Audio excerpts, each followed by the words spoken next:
heels down. The stirrup should be on the ball of your foot, and just try to keep an 8-foot distance in between you and the horse in front of you, just so that every horse is happy.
This is Middleton Place Equestrian Center. If you guys haven't been here before, this is a private boarding facility as well.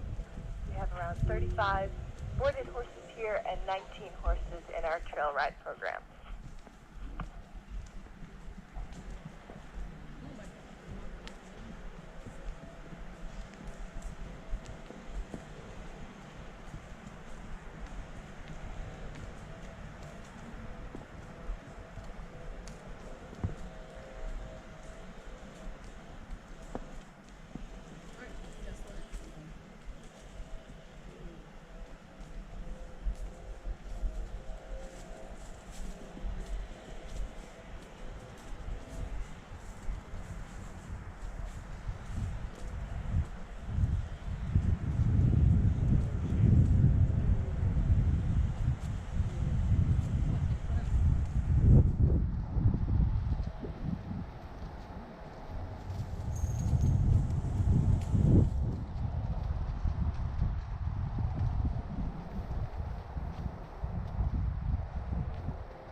So our ride today is about 2.5 miles. First, we're going to go by the historical site. So if you haven't toured Middleton Place before, you'll be able to see it from the hillside. And then the second half will be going around one of the largest rice ponds on this plantation.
Okay.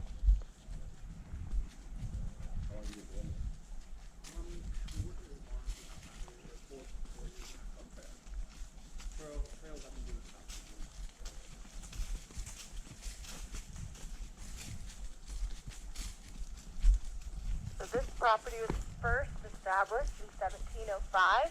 That's when John Williams had moved here, and he built one big 3-story brick plantation house, and when he passed away, his only daughter Mary inherited this, and she later used it as a wedding dowry to marry Henry Middleton in 1741. And that's when it got the name Middleton Place. When Henry and Mary moved in, they built 2 additional buildings that would sit on either side of the house, and those were the north and south flankers.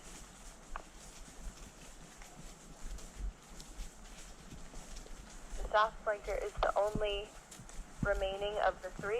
The other 2 were burnt and gutted during the Civil War by Union troops in 1865, and then completely fell down during the earthquake that happened here in 1886.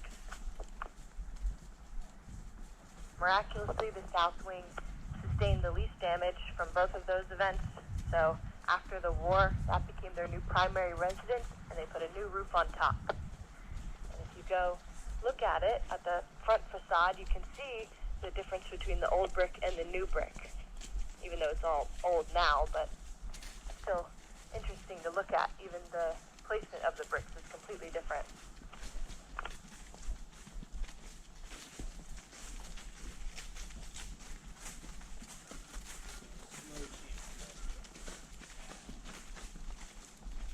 Jonathan, we gotta keep kicking Zara so he stays up with Ernie, alright?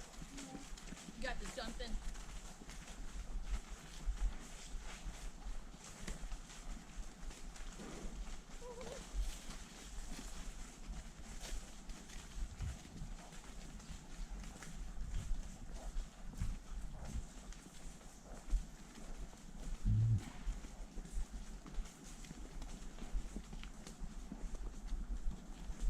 The north flanker had a ballroom and a library with a collection of over 10,000 books, and the south flanker originally had offices and a gentleman's quarters.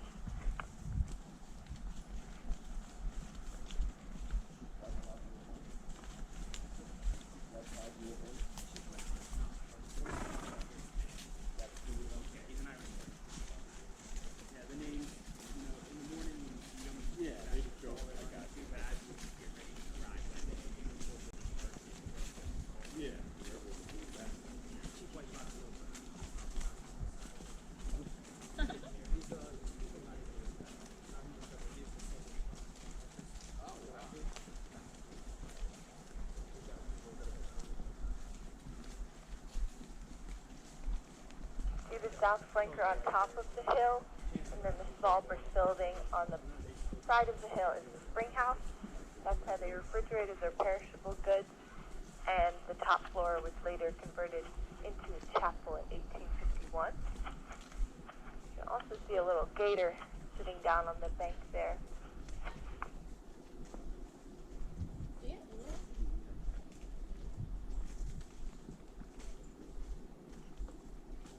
Middleton Place used to expand over 6,000 acres, which included a lot of land across the Ashley River Road, what is now the Woodlands Preserve. Today, it encompasses 110 acres, which includes 65 acres of French-inspired landscaped gardens on the far side. And those are known to be some of the oldest gardens in the country, and they were inspired by the gardens of Versailles. The farthest body of water you can see out there is the Ashley River. Big pull up on his head there. We're gonna have to kick Crinkle a little bit. Up. Big kicks on Crinkle. We're not gonna hurt him. And pull on that.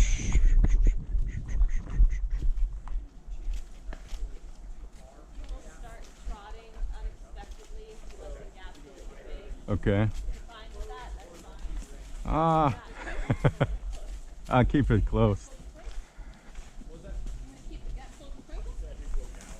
Or they'll do that little spot. So you need to speed chance up a little bit. Kind of put a little pressure in the I've kicked the feet a little bit more. Just kind of put that stirrup out. The like top quarter of your foot. You got it right there on the tip. The corner? Good. Yeah, there you go. Yep. Put a little more of your foot.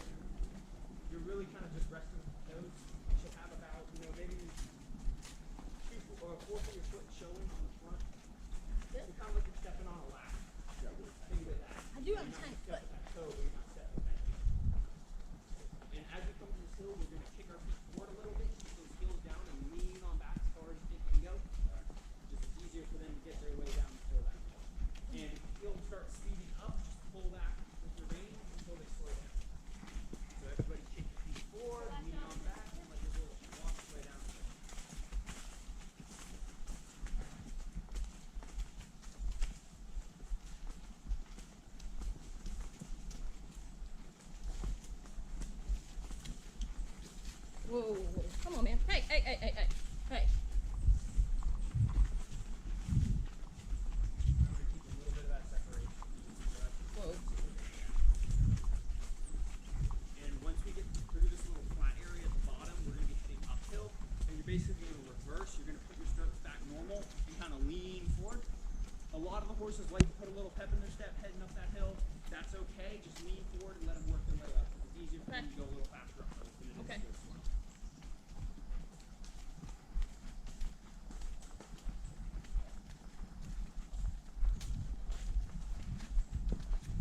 Lean on forward. Go right on up. So lean on forward good. And work your way up.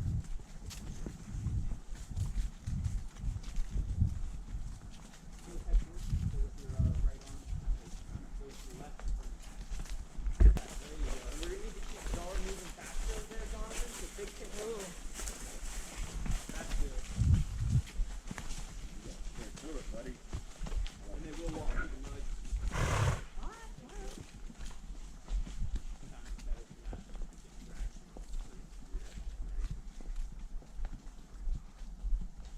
So the trees that you're seeing that kind of look like bamboo, that's an invasive species called Chinese parasol, and that was first brought over by a French botanist who presented many different plants and trees to be put into the garden around 200 years ago. And he warned them that they would become invasive if they didn't remove them eventually, and they never did.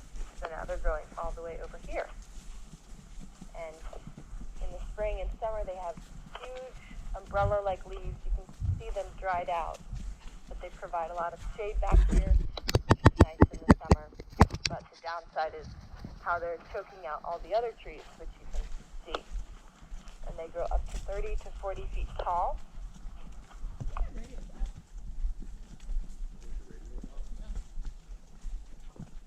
can't hear her as well as I could. Big kicks on the table there. We'll kind of bring that gap a little closer now. It's only about 6 feet from each.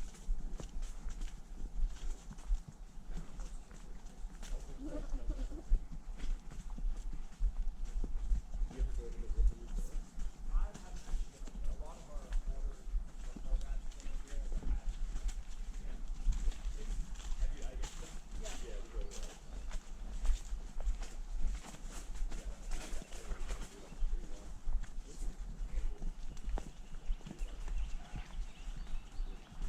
You like to go in forward. not over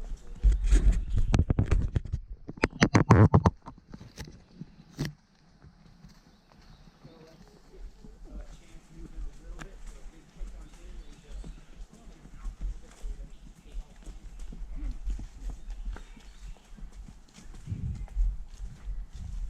Close that gap a little bit. All right. Whoa.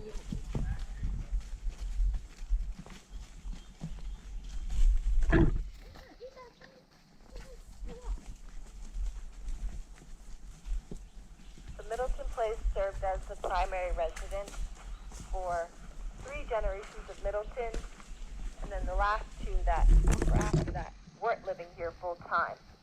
And they weren't living here at all, actually, so it really fell into disrepair, and the gardens became very overgrown.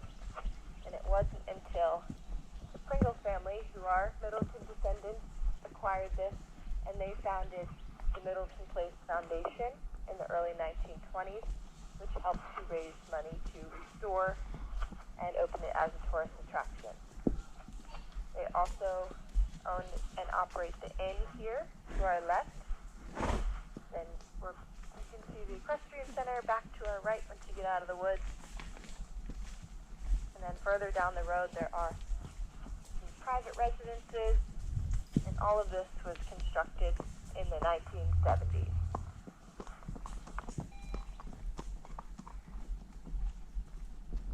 So let's steer Twinkle back to the line. So yep, with the left lane there, perfect. Come on, James. Come on.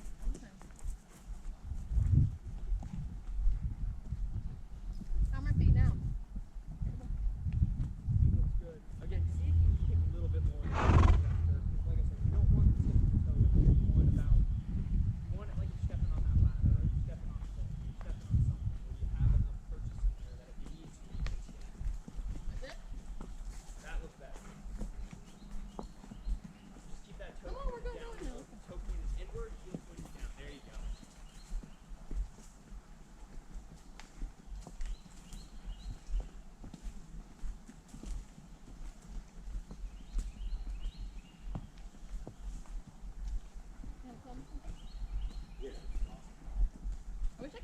ride though.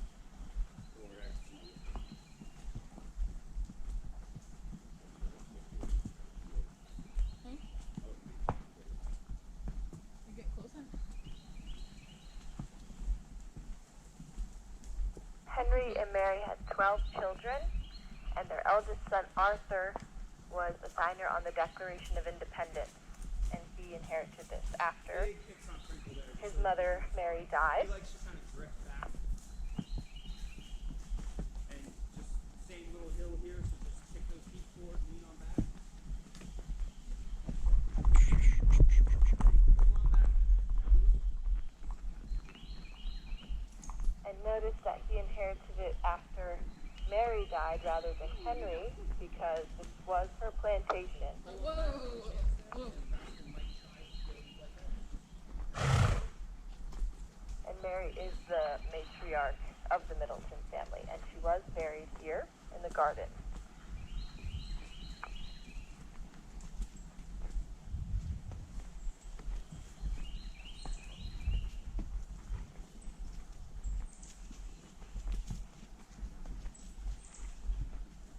Middleton's had 19 other plantations across South Carolina, Georgia, and the northern parts of Florida, which were all more production focused compared to this one. This was more built for beauty and entertainment, and they commonly had guests here and had parties. And all of their guests typically would arrive by boat on the Ashley River because it was much easier to get here by water than it was by taking a horse and carriage.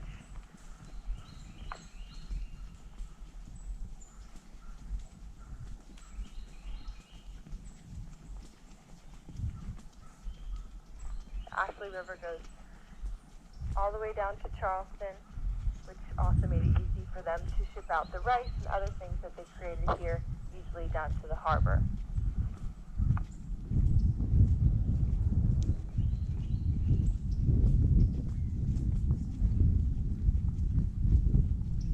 The Ashley River again up here to our left.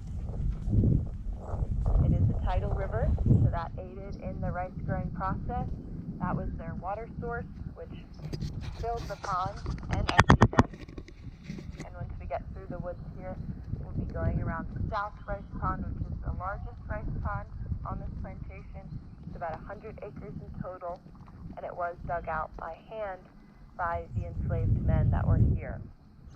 And it's very shallow. It's only about 2 to 3 feet deep.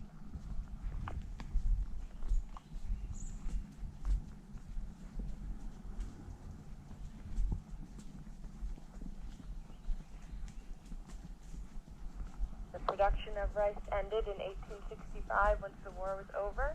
So no rice has been grown here since, and it has totally been taken over by nature. So do keep an eye out for all of the amazing birds and alligators and all kinds of critters that we have here.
We do have an alligator up here in the trail. We'll see if he will move.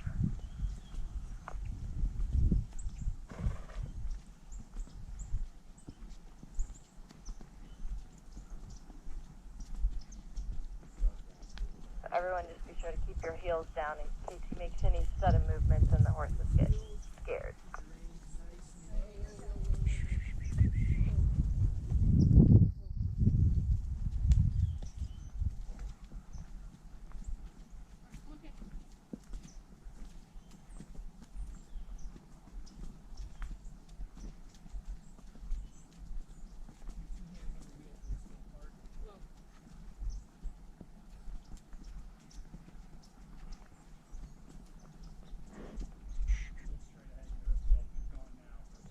Mm-hmm. He went in the water, it looked like it. Do it. Okay, hey, hey, hey. Come on, Ben. Come on. Come on. Huh?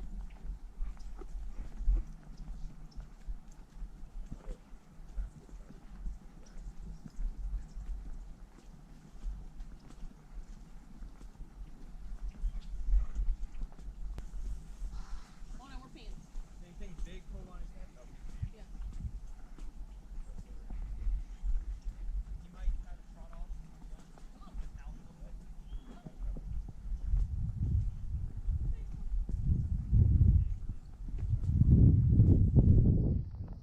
We're coming. We had a pee break. Boy. Right? Get up there. You might get out there. Yeah. Might be that. No, that was a Magnolia.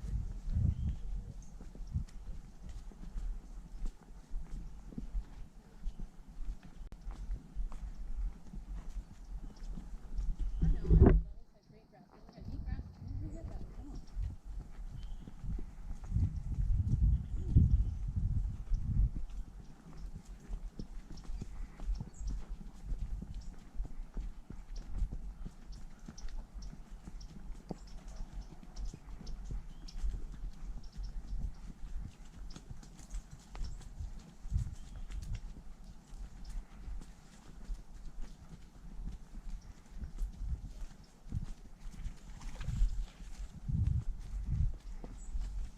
See a little alligator right in here to our right.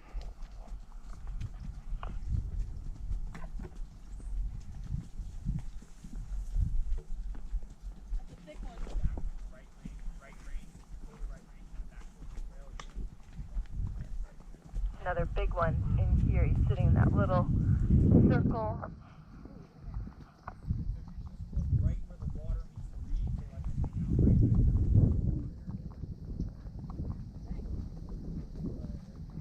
Have you ever had an instance with them called riding? Like, A little bit maybe give them a chance. Get back to the boat. Be ready. We have to fall back to the boat now. Grab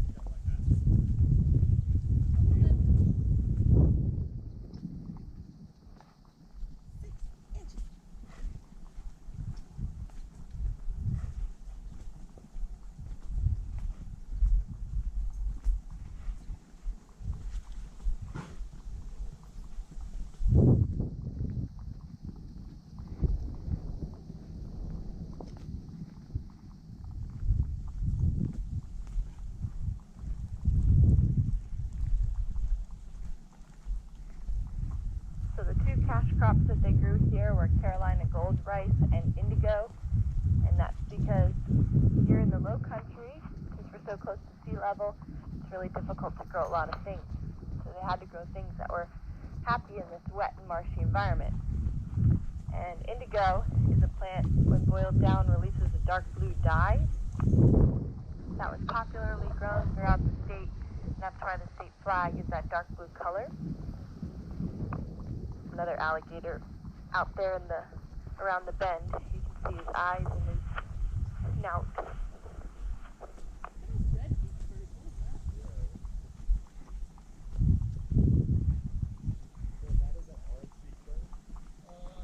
I don't know what those little guys are.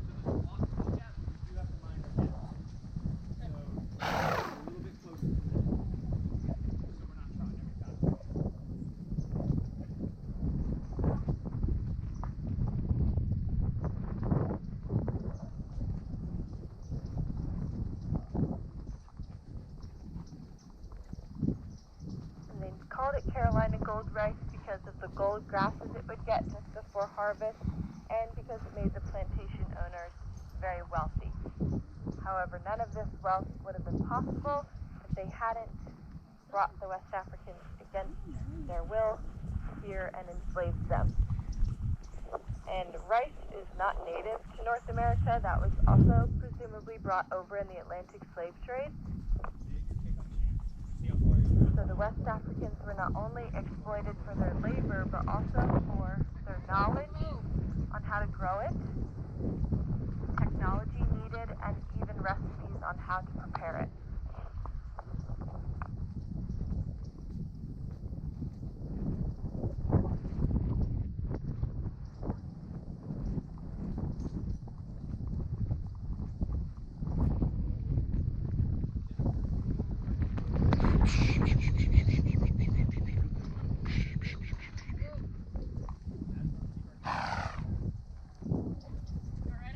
Yeah, what happened? I don't know. You just kind of. Hmm. Windy mornings are always a little bit scary for the horses. Hmm.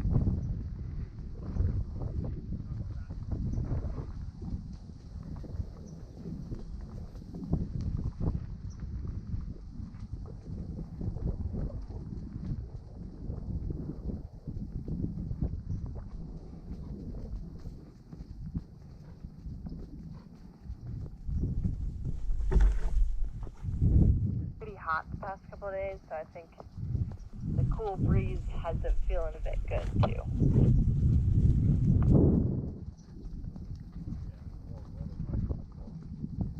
Yeah, warm weather keeps it nice and calm down and cool and not chilled out, not wanting to move. Or once you get a little cold in there, they'll just get all happy and wanting to go.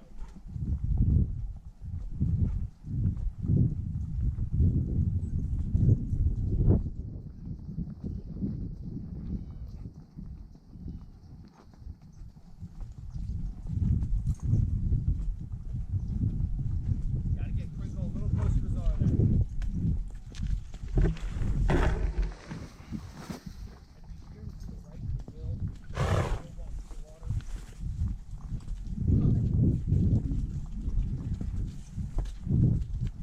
So use your legs to steer. So if there's, Hey. push your leg that's closer to the trees into their belly, it's kind of like a wall. That'll push them over.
Rice was grown from April to September, which is the hottest and most humid time of year here in Charleston, which made this not only difficult, considering that rice is very labor intensive, but also dangerous given the setting. And each year they would lose between 5 and 10% of the enslaved workforce due to injury, illness like malaria, and wildlife attacks.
layer on the water that is a plant called duckweed, which is also slightly invasive.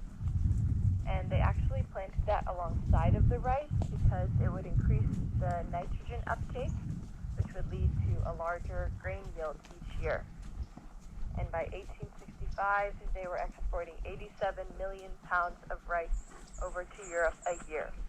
And that was between all of their plantations.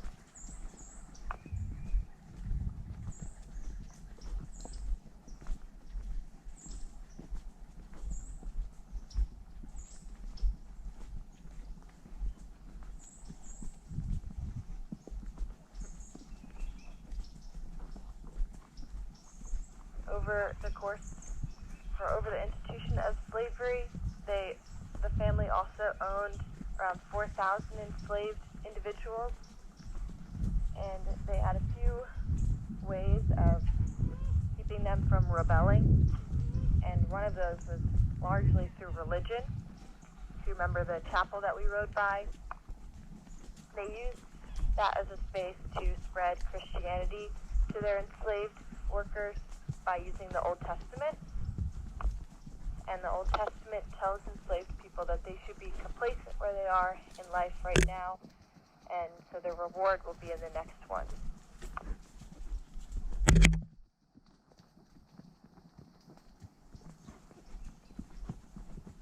You told guys just make sure you stop as we go into this BLM. Just watch your head on this tree here.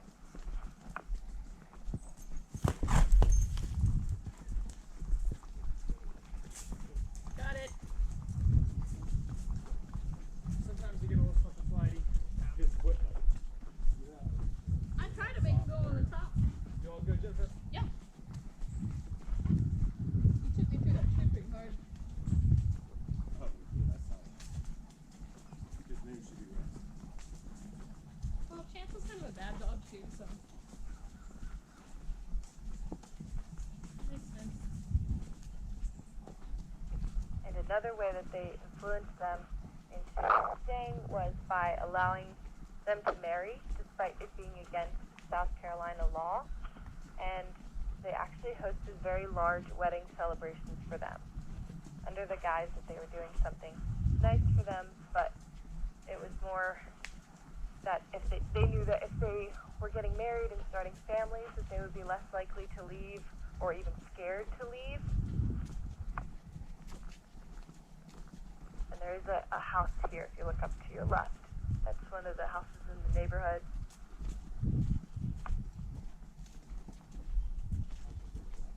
So Middleton sold off a whole bunch of their land to help fund things back in like the 80s or something. And there's a housing development here that they sold off to a bunch of custom home builders. Really? That house right there is the biggest, most expensive, most unique house of all of them.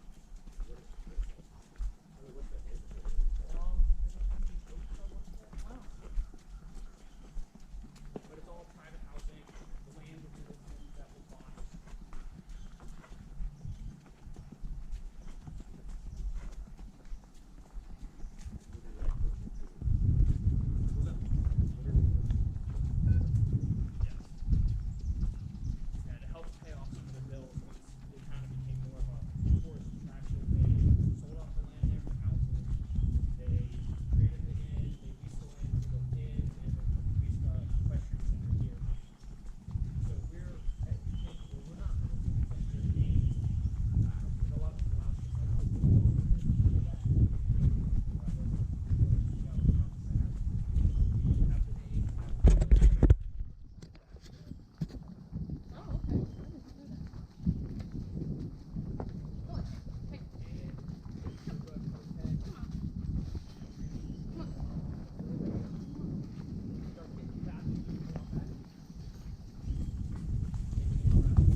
when they're done. Okay.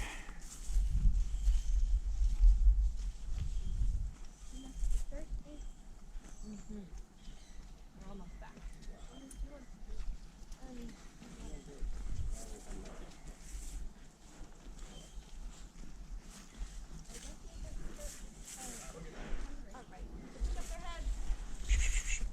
Hi.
Too lazy today. Can't put a saddle on.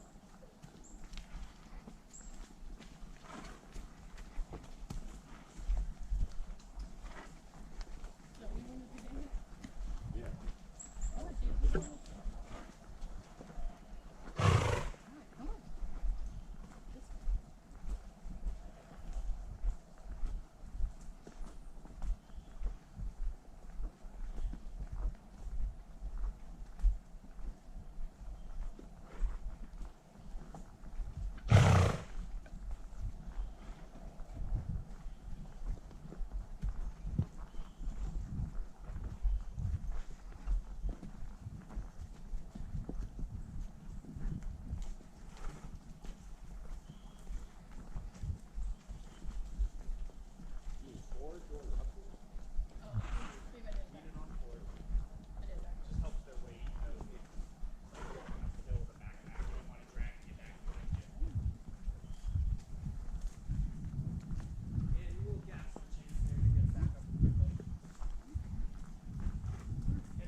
Okay.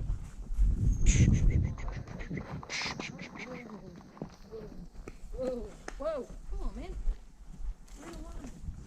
I'm impressed. He usually does not go any faster than a turtle walk. Chance? Yeah. We're best friends. Good.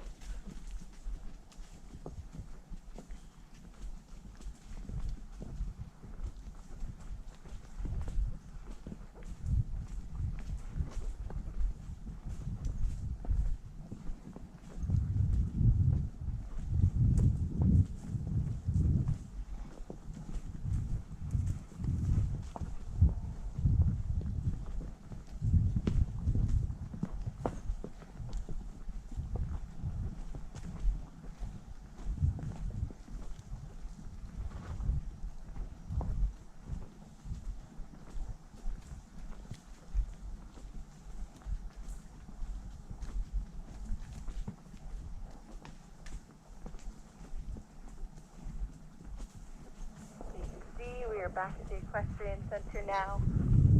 This tree at the bottom of the field is a palmetto tree, and they commonly used the palmetto logs to fortify the city and the forts in preparation for war, because the logs are so spongy that they deflect cannonballs better than other types of wood.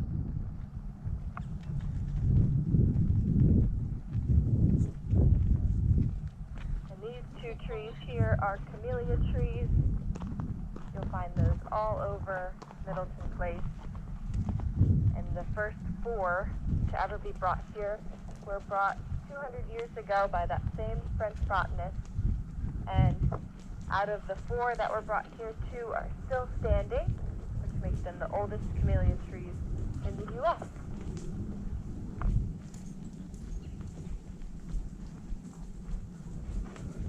And all of the other trees in these fields are mostly live oaks, some of which being a couple hundred years old.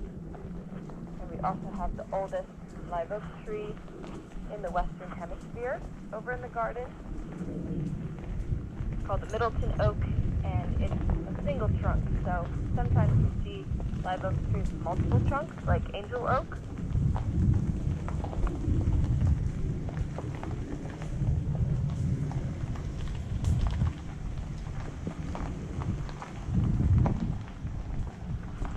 And all of these horses are the rest of our boy trail horses. They live out here 24/7. And then all of the other pastures are for the boarded horses, who also have a stall and they get brought in during the day.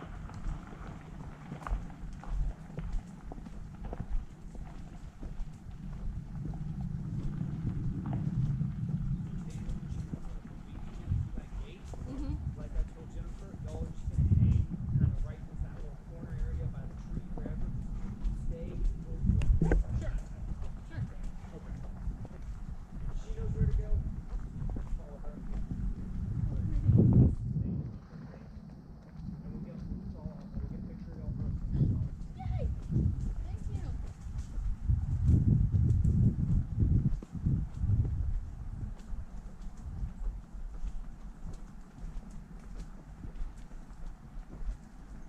And live oaks also die from the inside out. You can see with this one, it's completely hollow.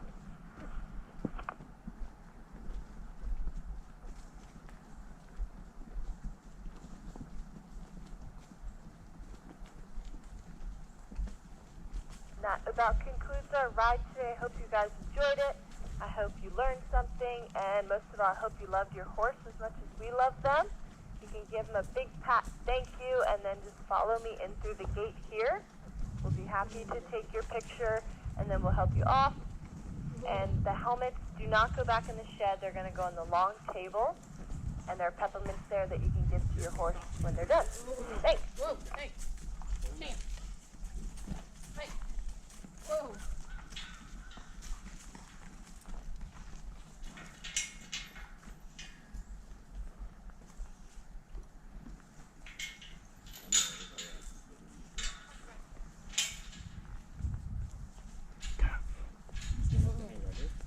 Go on in through, let Crinkle go first, so go back on stage, like an e-graph for a minute. And once Crinkle's through, you're just gonna come in and hang out this little over there, over by the tree. And take Crinkle and Czar and just